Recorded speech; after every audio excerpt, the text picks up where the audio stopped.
Have you ever been alone in a quiet room and suddenly felt it? Someone is watching you. You turn around, but the doorway is empty. Nothing moved. No one is there. Still, the feeling arrived before the explanation. Was it instinct, imagination, or a warning system older than civilization itself? Your brain does not wait for perfect information. Every second, it builds a prediction about what is around you, then updates that prediction with sights and sounds. In bright daylight, the evidence is usually clear. In a dark hallway, a quiet office, or an unfamiliar street, the evidence becomes incomplete. When information is missing, your brain fills the gaps, and when safety might be involved, it often chooses the cautious interpretation. Peripheral vision is less detailed than the center of your gaze, but it is highly useful for noticing motion and sudden change. A curtain shifts. A reflection flickers. A shape at the edge of the room looks almost human.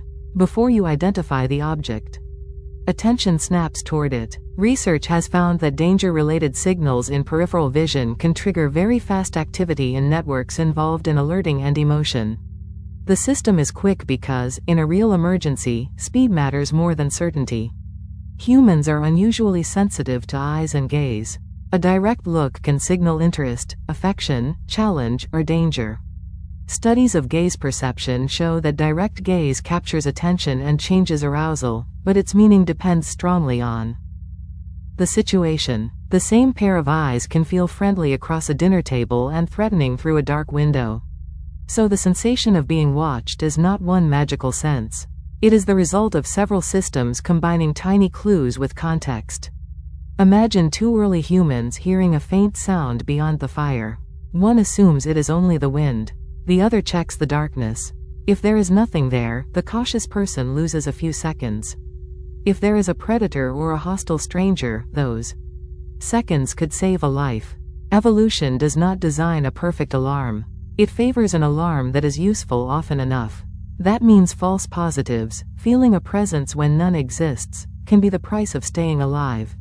Low light makes that alarm easier to trigger. Our visual system is constantly searching for meaningful patterns, especially faces and bodies.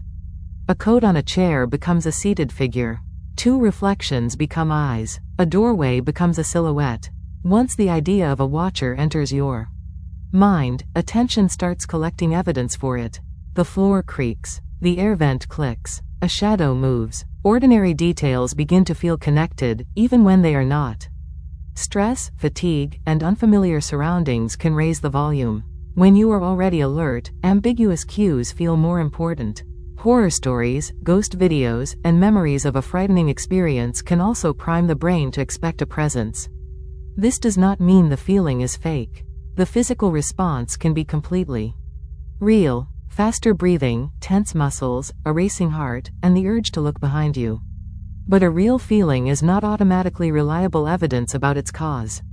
Across cultures, people have interpreted this sensation as a spirit, an unseen presence, or a sixth sense. Those beliefs can carry personal and cultural meaning. Science, however, asks a narrower question: what can be tested? So far, the feeling itself does not prove that an invisible observer is present. Known processes: gaze, sensitivity, peripheral motion detection, expectation, and threat monitoring, can explain why the experience appears so suddenly and feels so convincing. Sometimes, of course, someone really is looking. You may notice a faint reflection, a change in conversation, footsteps, or the direction of nearby faces without consciously identifying the clue. Your brain can combine weak signals before you can name them.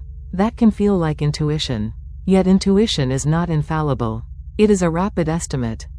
And rapid estimates sometimes get the answer wrong. The next time the feeling appears, pause and check the evidence. Turn on a light. Look for reflections, moving curtains, screens, pets, or ordinary sounds. Notice whether you are tired or tense. If the sensation is frequent, distressing, or continues even when you feel safe, speaking with a qualified health professional can help.